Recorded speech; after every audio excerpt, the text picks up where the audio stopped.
নমস্কার, শুনছেন radio junction নিবেদিত রহস্য ও রোমাঞ্চের রুদ্ধশ্বাস নেপথ্য কথার অষ্টম পর্ব। হাড় হিম করা কিছু সত্য কাহিনী নিয়ে আমাদের এই অনুষ্ঠানটির যে কাহিনী আজকে আপনাদের শোনাবো তার নাম কি বিচিত্র এই দেশ। কাহিনীটি নেওয়া হয়েছে গোয়েন্দাপীঠ লালবাজার থেকে। লিখেছেন সুপ্রতিম সরকার। অফিসার সুপ্রতিম সরকারকে টিম রেডিও জংশনের পক্ষ থেকে জানাই অনেক কৃতজ্ঞতা। হাড় হিম করা এই কাহিনীগুলো আপনাদের কেমন লাগছে? অনেকে ভয় পেয়ে গিয়েছেন, এ খবর আছে আমাদের কাছে। কিন্তু ভালো মন্দই যাই হোক, সত্যরে লও সহজে, কবিগুরু তো বলেইছেন। বরঞ্চ ভয় না পেয়ে আপনারা সতর্ক থাকবেন সত্য কাহিনীগুলো শুনে। আজকের কাহিনীটির নাম কি বিচিত্র এই দেশ। Roll number 1 present miss. Roll number 2 yes miss. 3 present miss. Roll number 4। উত্তর না পেয়ে অ্যাটেন্ডেন্সের খাতা থেকে মুখ তোলেন শাহনাজ।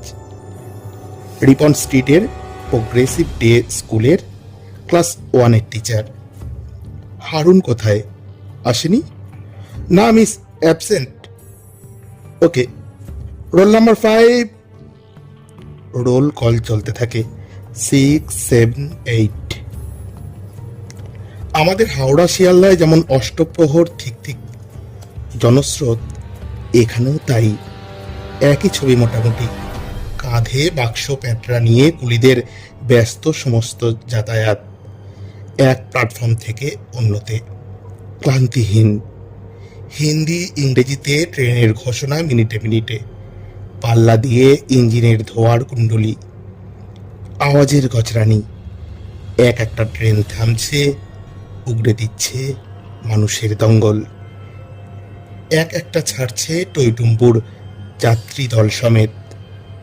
স্টেশনের বাইরে ট্যাক্সি, অটোর স্ট্যান্ডে নিত্যদিনের জটলা চালকদের পান, বিড়ি, সিগারেটের আড্ডা। ওরা জানেন খদ্দেরের অভাব এখানে হওয়ার নয়, সে কাকভোর হোক বা মাঝরাত।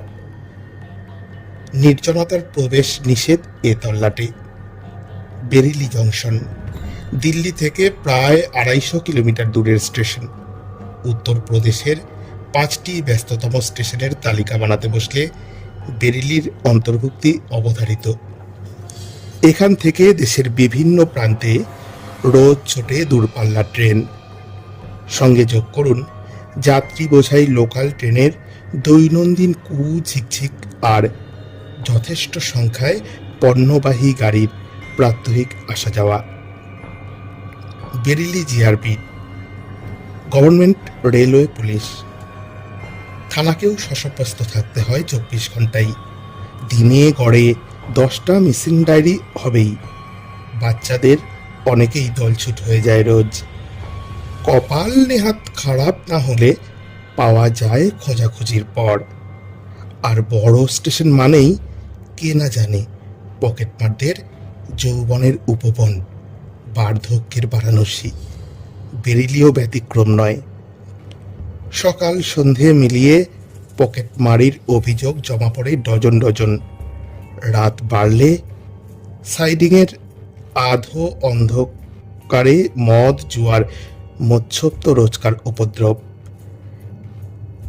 প্ল্যাটফর্মের এ মাথা ও মাথা টহলদারি চালাতেই হয় 3 শিফটে, মর্নিং, ইভিনিং, নাইট। ঢিলেমির জো নেই এতটুকু। সন্ধে তখন রাতের চৌকাঠে পা দেব দেব করছে। প্ল্যাটফর্মে টহল দিতে দিতেই বড় স্টিলের ট্রাঙ্কটা নজরে এলো 2 কনস্টেবলের। এখানে এভাবে পড়ে কেন? কুলি নিয়ে এসে রেখেছিল? ট্রেনে ওঠাতে ভুলে গেছে? আর যার জিনিস সেও খেয়াল করেনি? না, নাকি কেউ রেখে গেছে, কিছু কিনে টিনে আনতে গেছে। চলে আসবে শিগগির। কিন্তু এভাবে কোনো পাহারা ছাড়া মালপত্র ফেলে রেখে গেলে হাওয়া হয়ে যেতে আর কতক্ষণ। থানায় নিয়ে যাওয়াই ভালো, না হলে একটু পরেই হয়তো কেউ এসে কান্নাকাটি জুড়বে, আমার ট্রাঙ্ক চুরি হয়ে গেছে, অমুক প্ল্যাটফর্মের তমুক জায়গায় রাখা ছিল, মালপত্র আকছাড় চুরি হয় এই স্টেশনে, নতুন কিছু নয়। ধরাধরি করে ট্রাঙ্ক আনা হলো থানায়। ওসি এবং অন্য অফিসাররা উল্টে পাল্টে দেখলেন, না, কোথাও এমন কিছু লেখা নেই যা থেকে মালিকের সন্ধান পাওয়া যেতে পারে। ওসি সিদ্ধান্ত নিলেন, খুলেই দেখা যাক কি আছে ভিতরে।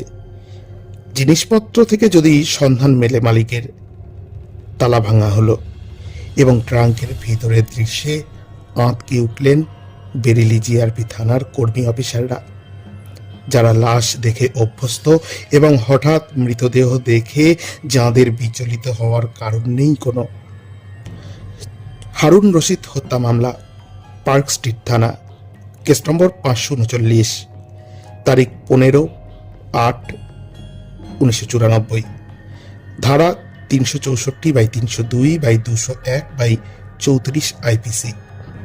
খুনের উদ্দেশ্যে অপহরণ, খুন, প্রমাণ লোপাট এবং একই অপরাধের উদ্দেশ্যে একাধিকের সম্মিলিত পরিকল্পনা। মোহাম্মদ হাদিস সপরিবারে থাকতেন পার্ক স্ট্রিট থানা এলাকার 22/2A ব্রাইট স্ট্রিটে।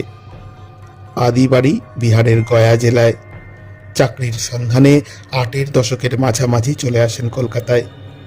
চেষ্টা চরিত্রের পর চাকরি জোটে অজন্তা লেদার্স ফ্যাশন লিমিটেডে, ইলিয়ট রোডের কাছে সিরাজুল ইসলাম লেনে কোম্পানির ফ্যাক্টরি। তৈরি হয় চামড়ার জিনিসপত্র। কাজে ফাঁকি দেওয়া হাদিসের ধাতে ছিল না। দক্ষ কর্মী হিসেবে অল্প দিনেই মালিকের অত্যন্ত বিশ্বস্ত হয়ে উঠেছিলেন। ছোট পরিবার, সুখী পরিবার, স্ত্রী, 9 বছরের ছেলে হারুন, আর বছর 4-এর ফুটফুটে মেয়ে, যার সেভাবে নামই ঠিক হয়নি এখনো। মা, বাবা, দাদা যে যেমন খুশি ডাকে আদর করে। ছেলে মেয়েকে কলকাতায় পড়াবেন ইচ্ছে ছিল হাদিসের। হারুন একটু বড় হতেই গয়ার স্কুল থেকে ছাড়িয়ে স্ত্রী, পুত্র, কন্যাকে কলকাতায় নিয়ে এলেন। একটু বেশি বয়সেই হারুনকে ভর্তি করলেন রিপন স্ট্রিটের প্রোগ্রেসিভ ডে স্কুলে ক্লাস 1-এ। হারুন তখন 9, সালটা 1994। স্কুল শুরু হতো সকাল 7:30টায়, ছুটি 12টায়। ট্রামে করে হারুনকে স্কুলে পৌঁছে দিতেন হাদিস। ছুটির পর কখনো হেঁটে, কখনো ট্রামে একাই সাধারণত বাড়ি ফিরত হারুন। খেয়ে দিয়ে কয়েক ঘন্টা ঘুমিয়ে নিয়েই বিকেলে পাড়ায় ফুটবল পেটাতে ছুটত। 13 অগস্টের বিকেলে অন্যরকম হলো। ফুটবল নিয়ে দাপানো তো দূরের কথা, স্কুল থেকে বাড়ি ফিরল না হারুন। 12:30টার মধ্যে যে ছেলে চলে আসে 3টে পেরিয়ে 3:30 বেজে গেলেও তার পাত্তা নেই। কোথায় গেল, কি হলো হারুনের? খবর গেল হাদিসের কাছে। সব কাজ ফেলে বাড়ি ফিরলেন তড়িঘড়ি। খোঁজ স্কুলে ছোটা হলো প্রথমে। দারোয়ান জানালেন ছাত্ররা সবাই রোজকার মতো বেরিয়ে গিয়েছে। আলাদা করে হারুনকে খেয়াল করেননি, বন্ধুদের বাড়ি যেতে পারে। খোঁজ খবর হলো না, নেই। পাড়া প্রতিবেশীরা ভিড় জমালেন, এলেন অফিসের সহকর্মীরাও। হাদিস খবর দিলেন 4 ঘনিষ্ঠ শুভানুধ্যায়ীকে। ছুটে এলেন মোহাম্মদ শামসুদ্দিন, কুদ্দুস আলম, মোহাম্মদ ইকলাক এবং দীর্ঘদিনের প্রতিবেশী আলমগীর। 4 জনই বহুদিনের পরিচিত হাদিসের। সবারই বয়স 30 থেকে 40-এর মধ্যে। ইকলাক ছাড়া গয়ারই বাসিন্দা সবাই, কর্মসূত্রে কলকাতায়। শামসুদ্দিন অনেক দিনের বন্ধু, ছোটখাটো কাপড়ের ব্যবসা আছে। বন্ধুর সঙ্গে যৌথভাবে 36 আগা মেহেন্দি লেনে একটা ছোট 2 কামরার ফ্ল্যাট ভাড়া নিয়েছিলেন হাদিস বছরখানেক হলো। গ্রামের বাড়ি থেকে আত্মীয় পরিজনেরা প্রায়ই আসে। থাকতে দেওয়ার তো একটা জায়গা চাই, সেই উদ্দেশ্যেই বাড়ি ভাড়া। মোহাম্মদ ইকলাকের বাড়ি বিহারের ছাপড়ায়, কাজ করতেন অজন্তা লেদার্সেই। হাদিসের সুপারিশেই চাকরি। কৃতজ্ঞ ছিলেন স্বাভাবিক কারণেই। হাদিসের পরিবারের যে কোনো বিপদে আপদে ঝাঁপিয়ে পড়তেন সবার আগে। দীর্ঘ অসুস্থতার কারণে ফ্যাক্টরির চাকরি ছাড়তে বাধ্য হয়েছেন সম্প্রতি। টুকটাক ব্যবসাপাতিতে দিন গুজরান। অবিবাহিত। বাবার সঙ্গে থাকেন 4 দেদার বক্স লেনের একটা 2 কামরার ভাড়া বাড়িতে। আলমগীর একটা গাড়ির যন্ত্রাংশ মেরামতির দোকান চালান ইলিয়ট রোডের কাছে। থাকেন সপরিবারে ব্রাইট স্ট্রিটে। হাদিসের বাড়িতে নিয়মিত আসা যাওয়া। 2 প্রতিবেশীর মধ্যে ঘনিষ্ঠ পারিবারিক সম্পর্ক। সুখ দুঃখে একে অন্যের পাশে থাকে নিঃস্বার্থ। হারুনকে হারিয়ে যাওয়ার খবরে সবচেয়ে বিচলিত কুদ্দুস আলম, যিনি ভীষণ প্রিয় ছিলেন বালক হারুনের। কুদ্দুস চাচা বলতে অজ্ঞান। ফুটবলের নেশা চাচাই ধরিয়েছিলেন। আগা মেহেন্দি রোডে শামসুদ্দিন হাদিসের ভাড়ার ফ্ল্যাটে থাকতেন। হাদিস অস্থায়ী পার্ট টাইম কাজ জুটিয়ে নিয়েছিলেন কুদ্দুসকেও, ওই অজন্তা লেদার্স ফ্যাক্টরিতেই। সারা রাত ছোটাছুটি করেও যখন খোঁজ মিলল না হারুনের, পরের দিন সকাল 14 অগস্ট পার্ক স্ট্রিট থানায় মিসিং ডায়েরি করলেন হাদিস। GEE জেনারেল ডায়েরি এন্ট্রি নম্বর 1515। পুলিশকে জানালেন না। আগের দিন 13 আগস্ট বিকেল 3:15 নাগাদ ফ্যাক্টরিতে একটা ফোন এসেছিল। হাদিস ভাই, আপনার ফোন। অজন্তা লেদার্সের বহুদিনের কর্মী ফজলুল ডাক দেন কাজে ব্যস্ত হাদিসকে। আমার? কে? বললো না আপনাকে খুঁজছে। হাদিস রিসিভার কানে দেন। ওপার থেকে ভাঙা ভাঙা গলায় থেমে থেমে বলতে থাকে অপরিচিত, আপনার ছেলে আমার কাছে। আজ রাত 10টা নাগাদ পার্ক সার্কাসের 4 নম্বর ব্রিজের মুখে দাঁড়াবেন। 25,000 টাকা একটা কালো ব্যাগে নিয়ে আসবেন। আমাদের লোক থাকবে। মাথায় লাল টুপি, ডান হাতে ঘড়ি। ওকে ব্যাগটা দিয়ে দেবেন। পুলিশে জানাতে পারেন, তবে জানালে আর ছেলেকে জীবিত পাবেন না। টাকা পেলে কাল সন্ধ্যের মধ্যে ছেলেকেও পাবেন। আর একটা কথা, একা আসবেন। চালাকি কিন্তু পছন্দ করি না আমরা। ফোন কেটে যাওয়ার পর হাত পা ঠান্ডা হয়ে গিয়েছিল হাদিসের। 25,000 মাস মাইনের চাকরি চলে যায় মোটামুটি। এখন বিকেল 3:15, রাত 10টার মধ্যে এত টাকা জোগাড় হবে কি করে? ফোনে একবার হারুনের সঙ্গে কথা বলতে চাওয়ার কথাও মাথায় এলো না। একবার আব্বা ডাকটা শুনতে পেলে মনটা শান্ত হতো একটু। শামসুদ্দিন 1,000 দিলেন। কুদ্দুস 1 লাখ দিলেন 1,000 খানেক করে। আলমগীর জোগাড় করলেন 4,000। ফ্যাক্টরির মালিক খুবই পছন্দ করতেন হাদিসকে। বিপদে পাশে দাঁড়ালেন, দিলেন 5,000। পাড়া প্রতিবেশীদের কাছ থেকে ধার আর নিজের সঞ্চয় থেকে কুড়িয়ে বাড়িয়ে দাঁড়িয়ে গেল 25-এ। ব্রাইট স্ট্রিটের বাড়ি থেকে পার্ক সার্কাস আর কতটুকু? রাত 9:30 নাগাদ হেঁটেই রওনা দিলেন কালো ব্যাগ হাতে, একাই।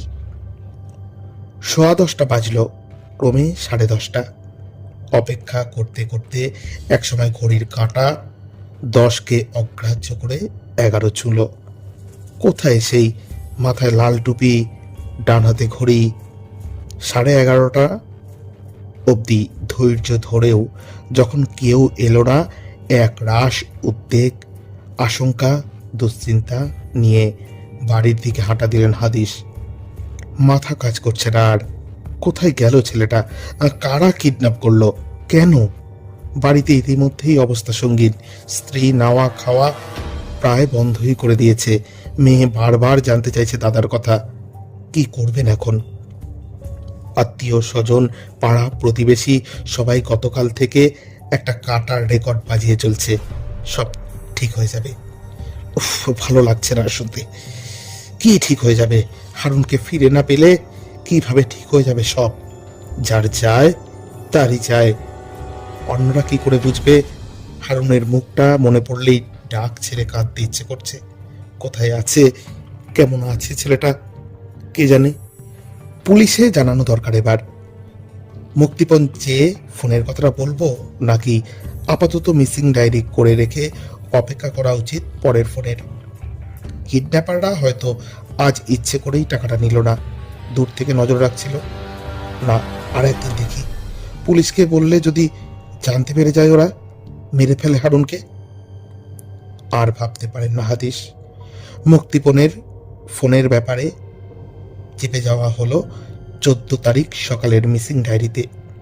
কিন্তু সারাদিন অপেক্ষার পরও যখন আর ফোন এলো না টাকা চেয়ে, বিপর্যস্ত হাদিসকে নিয়ে শামসুদ্দিন, কুদ্দুস, একলাখ, আলমগীর এবং কয়েকজন সহকর্মী পার্ক স্ট্রিট থানায় এলেন সেই দিনই সন্ধেবেলায়। সব খুলে বললেন হাদিস। অভিযোগ দায়ের হলো। তদন্তের দায়িত্ব নিলেন সাব ইন্সপেক্টর আশিক আহমেদ, যিনি বর্তমানে তপসিয়া থানার ওসি। থানা থেকে যখন বেরোচ্ছেন, লেখা জোকা শেষ হওয়ার পর হাদিস দুঃস্বপ্নেও ভাবেননি পরের দিনই ফিরে আসতে হবে আবার চরম দুঃসংবাদ পেয়ে। যা যা সঙ্গে থাকে ওই বয়সের স্কুল ছাত্রের সঙ্গে সব ছিল। খাতা, বই, স্কুলের ব্যাগের ভেতর, ওয়াটার বটল, টিফিন বক্স। স্কুলের ইউনিফর্ম পরা বালকের নিথর দেহ পড়েছিল ট্রাঙ্কের ভিতর। শ্বাসরোধ করে মারা হয়েছে। গলায় আঙুলের স্পষ্ট দাগ দেখে অনুমান করতে অসুবিধে হয় না বেরেলি থানার ওসির। পরিচয়ও জানা যায় সহজেই। প্রত্যেকটি খাতায় নাম লেখা আছে গোটা গোটা অক্ষরে। স্যার, लड़का का नाम हारून रशीद, कलकत्ता का कोई प्रोग्रेसिव डे स्कूल का स्टूडेंट लगता है। स्कूल का फोन नंबर पता करो जैसे भी हो, और कलकत्ता ट्रांकल बुक करो जल्दी। 15 আগস্টের রাত 9:30 তখন।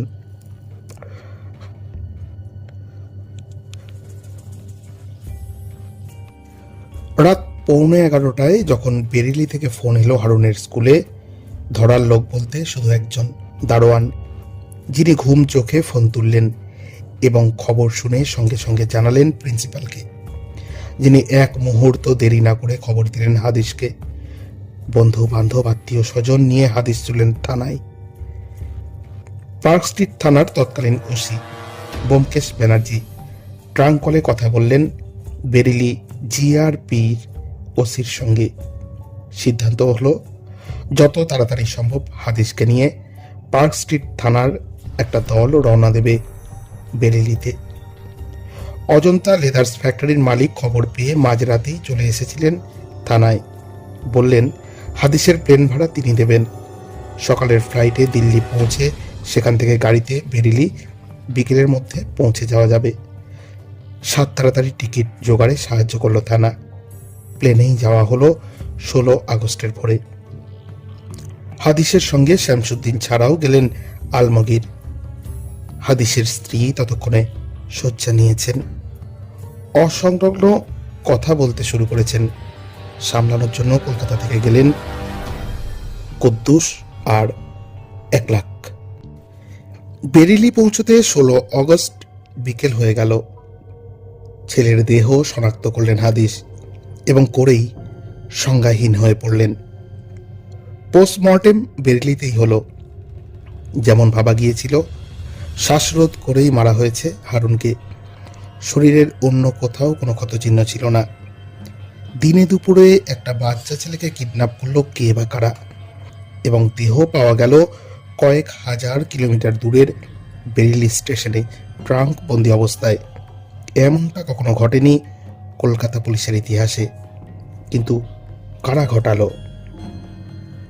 15 আগস্টের মাঝরাতেই ঘণ্টাখানেক আলাদা করে হাদিসের সঙ্গে কথা বলেছিলেন অফিসাররা। পরের দিন সকালে ফ্লাইট। পুত্র শোকে বাকরুদ্ধ। তবু কিছু প্রশ্ন তো না করলেই নয়। কোনো শত্রু ছিল আপনার? না স্যার, ছাপোষা মানুষ, বউ বাচ্চা নিয়ে থাকি, কোনো শত্রুতা নেই। কাউকে সন্দেহ হয়?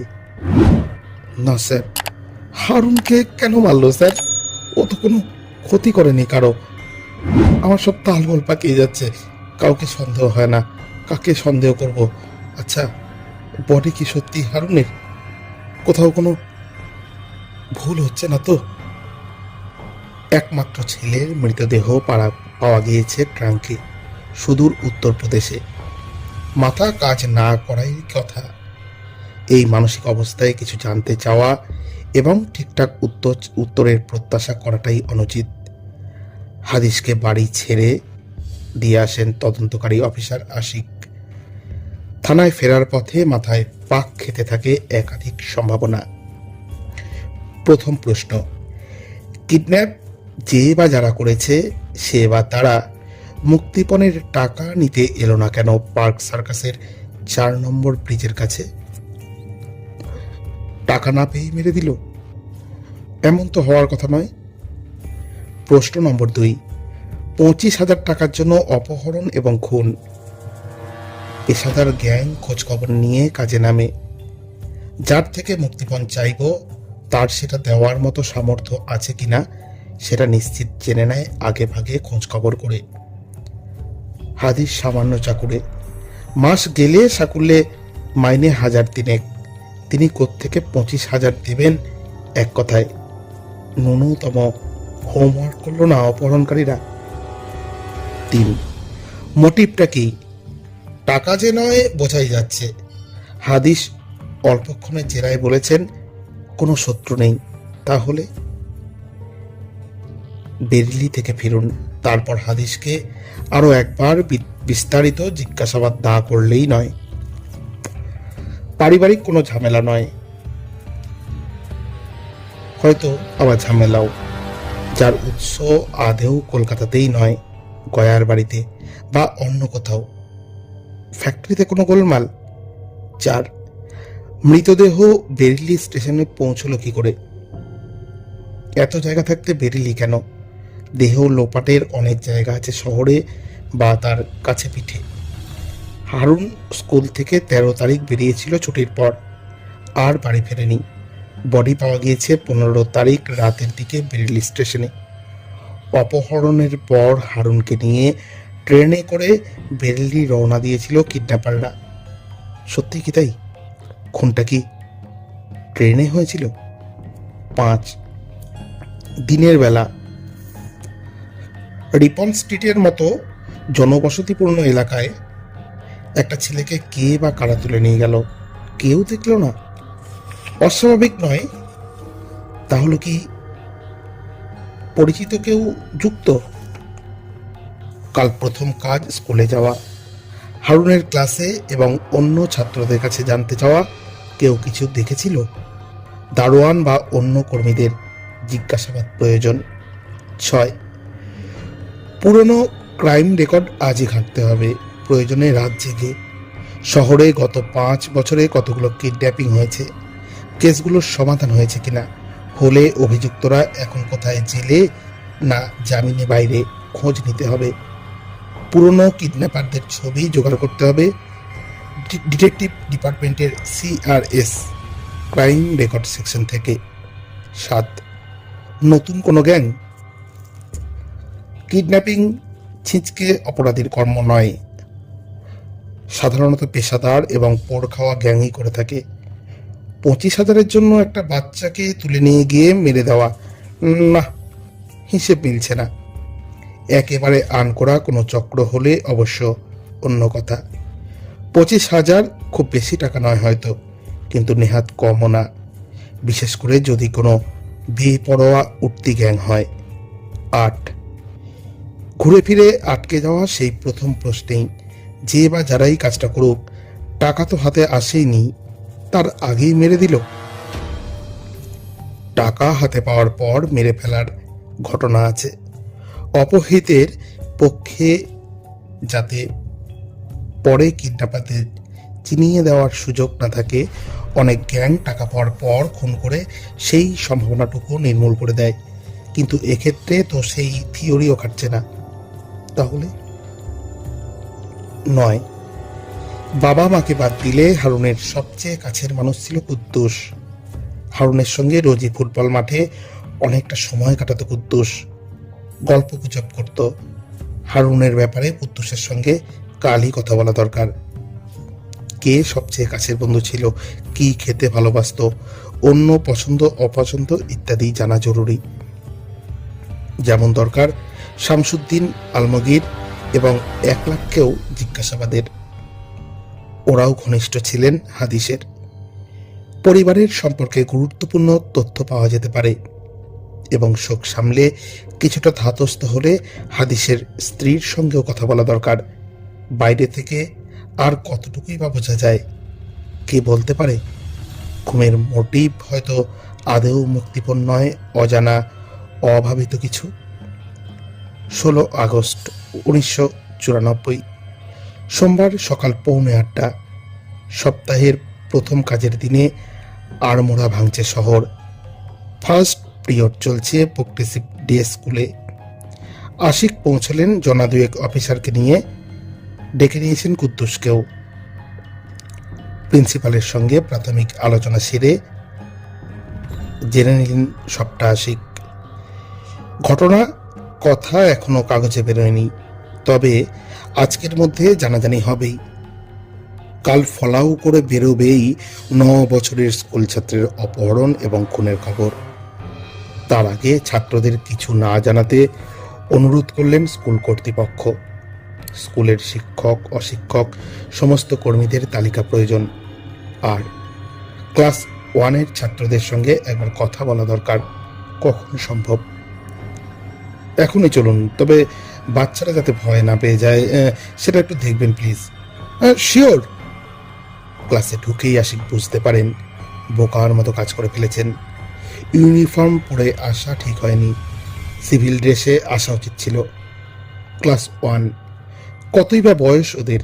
বই খাতা নিয়ে কচি কাঁচার দল বসে আছে বেঞ্চে। পুলিশ দেখে ভয় পেয়ে গেছে, চোখে মুখে শঙ্কার জ্যামিতি। এই পুলিশ আঙ্কেল তোমাদের সঙ্গে কিছু কথা বলবেন, এই তোমাদের ভয় পাওয়ার কিছু নেই। ক্লাস টিচার শাহনাজের আশ্বাসে যে বিশেষ কাজ হয়নি বাচ্চাদের দেখেই বোঝেন আশিক। লাভ হবে না জেনেও মুখ খোলেন।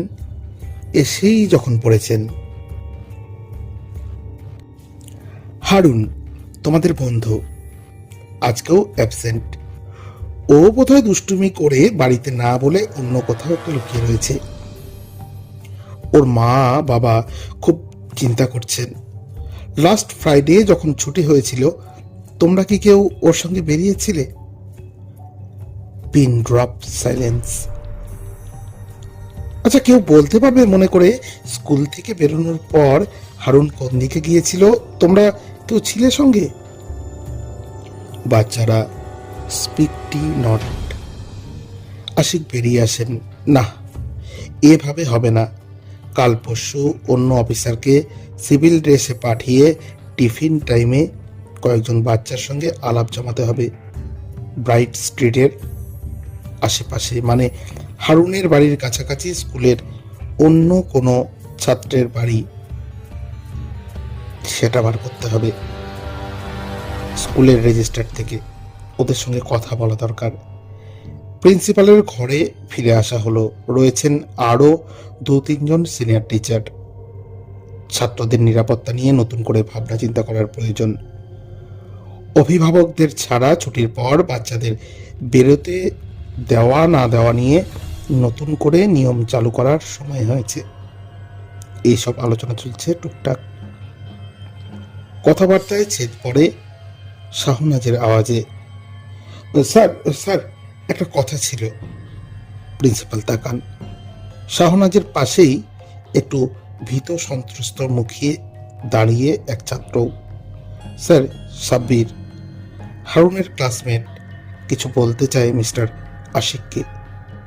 তখন ভয় পেয়ে গিয়েছিল হঠাৎ পুলিশ দেখে। আশিক ছোট্টি উঠে দাঁড়ান। বাচ্চাটা কিছু দেখেছিল? কি বলতে চায়? ক্লু বলতে এখনো পর্যন্ত হাতে কিছুই নেই। বাচ্চাটার থেকে মিলতে পারে আদৌ? আঙ্কেল, ফ্রাইডে ছুটির পর আমি আর হারুন একসঙ্গে বেরিয়েছিলাম রোজই আমরা একসঙ্গে যাই। ফ্রাইডেতে কি হলো? বাড়ির কাছে এসে হারুনকে বাই বলার সময় একটা লোক হারুনকে ডাকলো, তোমার বাড়ি কোথায়? কাছেই। হ্যাঁ, তারপর? তারপর হারুন খুশি মনে লোকটার সঙ্গে চলে গেল। খুশি মনে? খুশি মনে। লোকটাকে দেখলে চিনতে পারবে? Yes sir. স্যার নয়, স্যার নয়, আঙ্কেল। আশিক গাল টিপে দেন সাব্বিরের। দ্রুত চিন্তা করতে থাকেন। বলছে দেখলে চিনতে পারবে, মানে চেহারাটা মনে আছে, ছবি আঁকানো দরকার, একটা আলোর রেখা দরকার ছিল, সেটা বাচ্চাটা দিয়েছে। ক্যাডবেরি চকলেট তো প্রাপ্যই ছিল একটা। বাচ্চাটির হাত ধরে বেশি বেরিয়ে আসেন শাহনাজ, পিছু পিছু আশিক, প্রিন্সিপাল এবং অন্যান্য শিক্ষকরা। আশিক হাঁক দেন, কুদ্দুস, একটা ক্যাডবেরি কিনে নিয়ে আনো তো চটপট। কুদ্দুস দাঁড়িয়েছিলেন গেটের কাছে, পুলিশের গাড়ির কাছেই। আশিকের ডাকে পেছন ফেরেন এবং ফুট 20 দূরে দাঁড়িয়ে থাকা কুদ্দুসকে দেখে শাহনাজের হাত জোরে চেপে ধরে সাব্বির। কি হলো? মিস, মিস, ওই আঙ্কেলটা, ওই আঙ্কেলটা, ওর সঙ্গেই হারুন খুশি মনে চলে গিয়েছিল ফ্রাইডে। আশিক মুহূর্তে বিদ্যুৎ স্পৃষ্ট, কুদ্দুসও। দুজনেরই চোখাচোখি হয় কয়েক সেকেন্ড মাত্র। কুদ্দুস রাস্তার দিকে দৌড় শুরু করার উপক্রম করতেই চিৎকার শুনতে পান গাড়ির গা ঘেঁষে দাঁড়িয়ে থাকা সহকর্মী অফিসার, ধরো, ধরো ওকে। থানার ড্রাইভার ব্যাপার বুঝে লাপিয়ে পড়েন। পালাবার পথ ছিল না কুদ্দুসের। কত দৌড়বে? উইসেন বোল্ট নন। শেষমেশ কুদ্দুস, হারুনের কুদ্দুস চাচা। কিন্তু কেন? একা করিনি স্যার, একলাকও ছিল।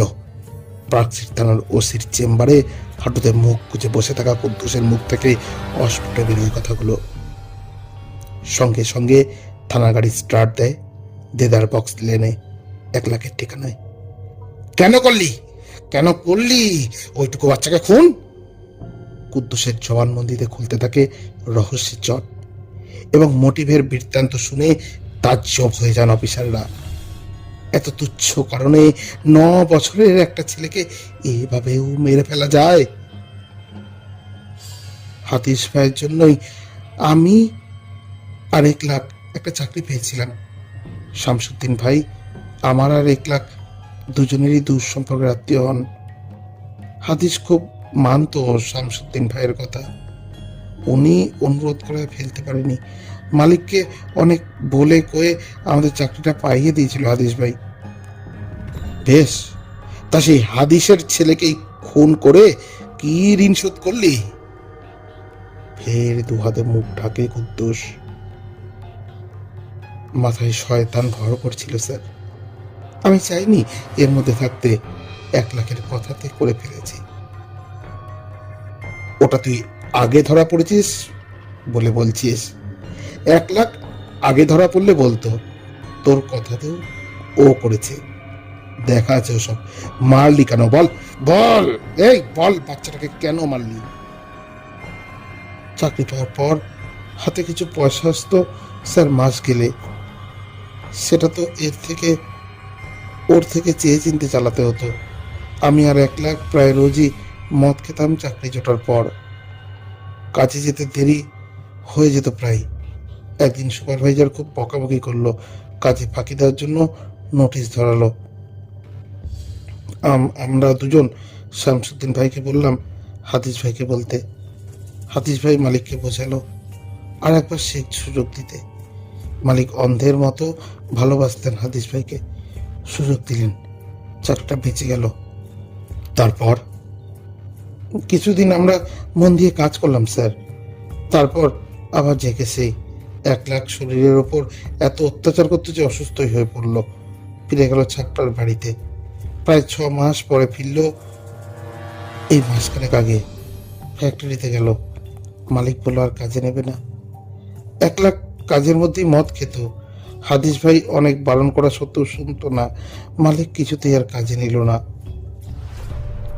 1 লাখ আবার ধরল শামসুদ্দিন ভাইকে। এবার আর হাদিস ভাই রাজি হলো না মালিককে অনুরোধ করতে। স্পষ্ট বলে দিত যে যে অনেকবার সাবধান করেছি, তুই শুধরসনি। আমার কথায় মালিক শেখ সুযোগ দিয়েছিল, সে কথা দাম দিসনি। আমি এখন কোন মুখে বলবো রে? হ্যাঁ, তুই অন্য চাকরি খুঁজে নে। দুজনের মধ্যে তর্কাতর্কি হলো খুব। 1 লাখের ব্যাপারটা বুঝলাম, কিন্তু তুই তো দিব্যি চাকরি করছিলি। কোথায় আর করছিলাম স্যার, চাকরি তো টেম্পোরারি, পার্ট টাইম। মালিক কিছুতেই পার্মানেন্ট করছিল না। সুপারভাইজার রিপোর্ট দিয়েছিল, দেরি করে আসি, কাজে ফাঁকি দিই। 1 লাখকে যখন আর কাজে রাখলো না কোম্পানি, আমিও চিন্তায় পড়ে গেলাম। দরবার করলাম হাদিস ভাইয়ের কাছে। তুমি একবার বললেই চাকরিটা পাকা হয়ে যায়, মাইনেটাও বাড়ে। এত অল্প টাকায় আর চলছে না। হাদিস ভাই মুখের ওপর বলে দিল, এখন বছর খানেক মুখ বুঝে কাজ কর। দেখলি তো 1 লাখের অবস্থা। সবাই জানে তোর আর 1 লাখের ব্যাপার স্যাপার। এখন কোনো চান্সই নেই পার্মানেন্ট হওয়ার। বেশি হইচই করলে যেটা আছে সেটাও যাবে। ভীষণ রাগ হয়ে গেল আমার। সেদিনই চাকরি ছেড়ে দিলাম। হাদিস ভাইকে বললাম, তোমার দয়ায় চাকরি আমি পায়ের তলায় রাখি। হাদিস ভাইও রেগে গেল, বলল, তোদের দুজনকে চাকরি জোগাড় করে দেওয়াই ভুল হয়েছে আমার। অমন ঝামেলা তো কতই হয়, আমি অত মনে রাখিনি স্যার। মিটকাট হয়ে গিয়েছিল। হাদিস ভাইদের বাড়ি তারপরেও যেতাম। হারুনকে ফুটবল খেলতে নিয়ে যেতাম। 1 লাখ কিন্তু চাকরি যাওয়াটা ভুলতে পারছিল না। একদিন ওর দেদার বক্স লেনের বাড়িতে ডাকলো, মদ কিনে এনেছিল। অনেক রাত অব্দি খেলাম। 1 লাখ আমার মনে বিষ ঢোকালো, আর তুই সে বিষ ঢুকতে দিলি। মাথার মাথা ঠিক ছিল না স্যার। হাতে কাজকর্ম কিছু নেই। 1 লাখ বোঝালো আমাদের দুজনের চাকরি ইচ্ছে করলেই হাদিস ভাই বাঁচাতে পারত, কিন্তু করেনি। শোধ নেব ওর জীবনটাও তছনছ করে দিয়ে। আমার যে কি ভূত চেপেছিল মাথায়, রাজি হয়ে গেলাম। ছক কষলাম দুজনে মিলে। হারুনকে কিডন্যাপ করব, 25,000 টাকা চাইব। টাকা নিয়ে দেশে ফিরে গিয়ে ব্যবসা করব। হারুনকে মেরে ফেলতেই হবে, ছেড়ে দিলে তো বলেই দেবে আমাদের নাম। কিন্তু টাকা তো আনতেই গেলি না কেন? কি করে যাব স্যার? যেদিন দুপুরে হারুনকে তুললাম সেদিন সন্ধে থেকে তো হাদিস ভাইয়ের সঙ্গে এখানে খুঁজছি ওখানে খুঁজছি হারুনকে, কাউকে কিছু বুঝতে না দিয়ে। হাদিস ভাই টাকা নিয়ে বেরোলো 9:30টায়। আমাদের বলল, তোরা থাক, ভাবিজানকে সামলা, মেয়েটাকে দেখ। তখন আমার বা 1 লাখের ব্রাইট স্ট্রিট থেকে বেরোনোর উপায়ই ছিল না। ঘর ভর্তি লোক, কান্নাকাটি চলছে। প্ল্যান ভেস্তে গেল আমাদের। হারুনকে মারলি কখন? কিভাবে খুন হয়েছিল হারুন? ফিরে দেখা ফ্ল্যাশব্যাকে। 13 আগস্ট 1994 স্কুল ছুটি হলো। সাব্বিরের সঙ্গে বেরোলো হারুন। হেঁটে বাড়ি ফিরবে রোজকার মতো। আব্দুল লতিফ স্ট্রিটে সাব্বিরের বাড়ির কাছে একটা দোকানের সামনে দাঁড়িয়েছিল কুদ্দুস, আর একটু দূরে 1 লাখ। কুদ্দুস হাত নেড়ে ডাকলো হারুনকে। কুদ্দুস চাচাকে হঠাৎ ওখানে দেখে খুব খুশি হারুন। বায়না ধরলো আইসক্রিমের। কুদ্দুস বলল, বেশ, আমার বাড়িতে চলো, ওখানে আইসক্রিম আনবো। খাওয়ার পর ব্রাইট স্ট্রিটে পৌঁছে দেব। 1 লাখও যোগ দিল কুদ্দুস হারুনের সঙ্গে। 1 লাখের সঙ্গে তেমন ঘনিষ্ঠ ছিল না হারুন, তবে চিনত বাবা আর কুদ্দুস চাচার বন্ধু হিসেবে। হারুনকে নিয়ে কুদ্দুস 1 লাখ গেল 36 আগা মেহেন্দি লেনের ভাড়া বাড়িতে। পরিকল্পনা ছিল ওখানেই খুনটা করার। ঢোকার মুখে দেখা হয়ে গেল এক প্রতিবেশীর সঙ্গে, যিনি হারুনের গাল টিপে আদর করে দিলেন। হারুনকে নিয়ে বাড়িতে ঢোকার সাক্ষী রাখা ঠিক হবে না, এই ভেবে হারুনকে নিয়ে যাওয়া হলো 1 লাখের দেদার বক্স লেনের আস্তানায়। এই বলে, আইসক্রিম 1 লাখ চাচার বাড়িতে আছে। যাওয়ার পথে দেখা হলো শেখ শাহাবুদ্দিনের সঙ্গে। দেদার বক্স লেনেই যার সবজির দোকান। হারুনের বাবাকে চেনেন, সেই সূত্রে হারুনকেও আদর করে বললেন, টফি খাবে? হারুন বলল, না না, আইসক্রিম খেয়ে বাড়ি ফিরবো। কোথায় আইসক্রিম? দেদার বক্স লেনের ফ্ল্যাটে ঢোকার পরই হারুন শুনল কুদ্দুস চাচা বলছে, কি বা প্রতিরোধ সম্ভব? একলাখ চাচা বলছে, আর দেরি করে লাভ নেই, শেষ করে দিই। কুদ্দুস একলাখ গলা টিপে ধরলেন হারুনের। দম বন্ধ হয়ে মৃত্যু আস্তার কতক্ষণ ওইটুকু বাচ্চার পক্ষে। বড় স্টিলের ট্রাঙ্ক কিনে কুদ্দুস দিন কয়েক আগে রেখে দিয়েছিল আগা মেহেন্দি লেনের বাড়িতে। রিক্সা নিয়ে কুদ্দুস ফের গেল আগা মেহেন্দি লেনের ফ্ল্যাটে। ট্রাঙ্ক নিয়ে ফিরল দেদার বক্স লেনে। হারুনের দেহ ট্রাঙ্কে ঢুকিয়ে তালাবন্ধ করে দেওয়া হলো, যেমন আগে থেকেই ভাবা ছিল। ট্রাঙ্কবন্দি দেহ নিয়ে বেরোলো দুজনে এবং বেরিয়ে কাছেই পার্মান্ডেল গার্ডেন লেনের একটা পিসিও বুথ থেকে মুক্তিপণ চেয়ে একলাখ ফোন করলো হাদিসকে। এরপর ট্যাক্সি নিয়ে সোজা হাওড়া স্টেশন। বিকেল 4:17 হাওড়া কাঠগোদাম এক্সপ্রেসের লেডিস কম্পার্টমেন্টে কুদ্দুস একলাখ তুলে দিল ট্রাঙ্ক, যা প্রায় 48 ঘন্টা পর পৌঁছল বেরিলিতে। ট্রেন জংশনে থামার পর যাত্রীরা নেমে গেলেও কিন্তু সাফাই কর্মীদের চোখে পড়ল ট্রাঙ্কটা। কেউ হয়তো ফেলে গিয়েছেন এই ভেবে প্ল্যাটফর্মে ট্রাঙ্ক নামিয়ে রেখেছিলেন। সান্ধ্য টহলদারিতে চোখে পড়েছিল বেরেলির জিআরপির কর্মীদের। রহস্য উন্মোচনের পর বাকি তদন্তভার পড়েছিল ডিটেকটিভ ডিপার্টমেন্টের হোমিসাইড শাখার তৎকালীন সাব ইন্সপেক্টর বিকাশ চট্টোপাধ্যায়ের উপর, যিনি সফল কর্মজীবন শেষে অবসর নিয়েছিলেন অ্যাসিস্ট্যান্ট কমিশনার হিসেবে। কুদ্দুসকে পুলিশ গ্রেপ্তার করেছে। খবর পেয়ে গিয়েছিল একলাখ, পালিয়েছিল রাজ্য ছেড়ে। সহজে পাকড়াও করা যায়নি। বিহারে গোয়েন্দারা দিনের পর দিন ঘাঁটি গেড়ে বসে থাকা সত্ত্বেও অক্টোবরের শেষে দিন দুয়েকের জন্য এসেছিল কলকাতায়। সোর্স মারফত খবর পেয়েছিলেন বিকাশ। বিহারে আর ফেরা হয়নি একলাখের, ঠাঁই হয়েছিল শ্রীঘরে। বিকাশ ছিলেন সেই গোত্রের অফিসার যারা কোনো ফাঁক ফোঁকড় রাখতেন না তদন্তে, ছেটে ফেলতেন ন্যূনতম চান্স ফ্যাক্টরও। সাক্ষ্য প্রমাণ প্রস্তুত করেছিলেন পেশাদারি পারদর্শিতায়, জাল বুনেছিলেন নিপুণ, যাতে হীনতম অপরাধের শাস্তি পায় অভিযুক্তরা। ট্রাঙ্কটা কিনেছিলেন কুদ্দুস মল্লিক বাজারের একটা দোকান থেকে 200 কোটি টাকা দিয়ে। দোকান চিহ্নিত হলো কুদ্দুসের বয়ান অনুযায়ী। বাজেয়াপ্ত করা হলো সংশ্লিষ্ট ক্যাশ মেমোর কপি। দোকানদার কুদ্দুসকে চিনিয়ে দিলেন আদালতে, হ্যাঁ, এই লোকটাই কিনেছিল। মুক্তিপণের ফোনটা পেমেন্টাল গার্ডেন লেনের যেই এসটিডি বুথ থেকে করা হয়েছিল তার হদিশ মিলল কুদ্দুসের জেরা থেকে। বুথের মালিক ওয়াসিম মুবারকি জানালেন কে ফোনটা করেছিল, চিনতে পারবেন মুখ দেখলে। আদালতে চিনিয়ে দিলেন কুদ্দুসকে। ফোন করার সময় পাশে দাঁড়িয়ে থাকা একলাখকেও। বুথের কল রোল বাজেয়াপ্ত করা হলো, যা নিশ্চিত প্রমাণ করল হাদিসের ফ্যাক্টরিতে 30 August 3:15 phone call. Ripon street এলাকায় বা আশেপাশের ট্যাক্সি স্ট্যান্ডে খোঁজখবর করে সন্ধান পাওয়া গেল সেই ট্যাক্সিরও, যাতে চড়ে ট্রাঙ্কবন্দি মৃত হারুনকে নিয়ে কুদ্দুস একলাখ রওনা দিয়েছিল হাওড়া স্টেশনে।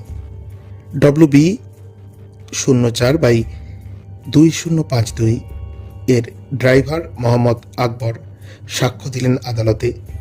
সেই বিকেলের 2 আরোহীকে চিনিয়ে দিলেন যারা একটা বড় ট্রাঙ্ক নিয়ে উঠেছিল গাড়িতে। যে রিক্সা করে ট্রাঙ্ক নিয়ে আগা মেহেন্দি লেন থেকে একলাখের দেদার বক্স লেনের বাড়িতে এসেছিলেন কুদ্দুস, খোঁজ মিলল তার চালকেরও, মোহাম্মদ শামশাদ, যার বয়ান পেশ হলো আদালতে এবং যিনি দেখেই চিহ্নিত করলেন কুদ্দুসকে। আগা মেহেন্দি লেনের যে প্রতিবেশী হারুনকে দেখেছিলেন কুদ্দুস একলাখের সঙ্গে, দেদার বক্স লেনের যে সবজি বিক্রেতা হারুনকে ট্রফি খাওয়াতে চেয়েছিলেন তাদের বয়ানও গুরুত্বপূর্ণ পারিপার্শ্বিক প্রমাণ হিসেবে জায়গা পেল চার্জশিটে। কফিনের শেষ পেরেক ঠোকার কাজটা বাকি ছিল। সম্পূর্ণ হলো হারুনের প্রাণের বন্ধু ছোট্ট সাব্বির রহমানের বয়ানে।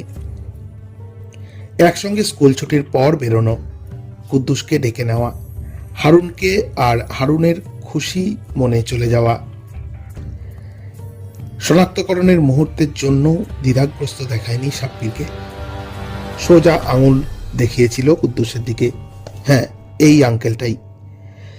দীর্ঘ বিচার পর্বের পর 2003 সালে দোষী সাব্যস্ত হয় কুদ্দুস 1 লাখ, দণ্ডিত হয় যাবজ্জীবন কারাবাসে।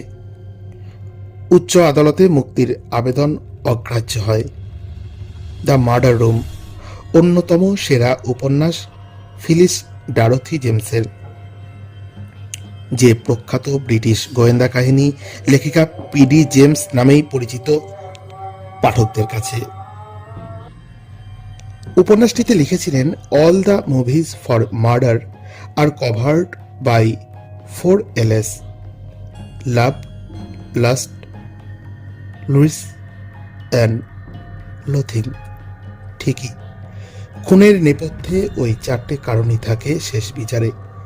1 প্রেম, 2 কামনা বা যৌন ঈর্ষা, 3 অর্থলোভ, আর 4 তীব্র রাগ, ঘৃণা ও বিদ্বেষ। হারুন শিকার হয়েছিল তালিকায় 4 নম্বর অনুভূতির। সত্যি কি বিচিত্র এই দেশ। শুনছিলেন রেডিও জংশন নিবেদিত রহস্য ও রোমাঞ্চের রুদ্ধশ্বাস নেপথ্য কথা। আজ শুনলেন আরও একটি হাড় হিম করা কাহিনী, যার নাম কি বিচিত্র এই দেশ। আমরা কাহিনীটি পেয়েছি লালবাজার গোয়েন্দা কাহিনী থেকে।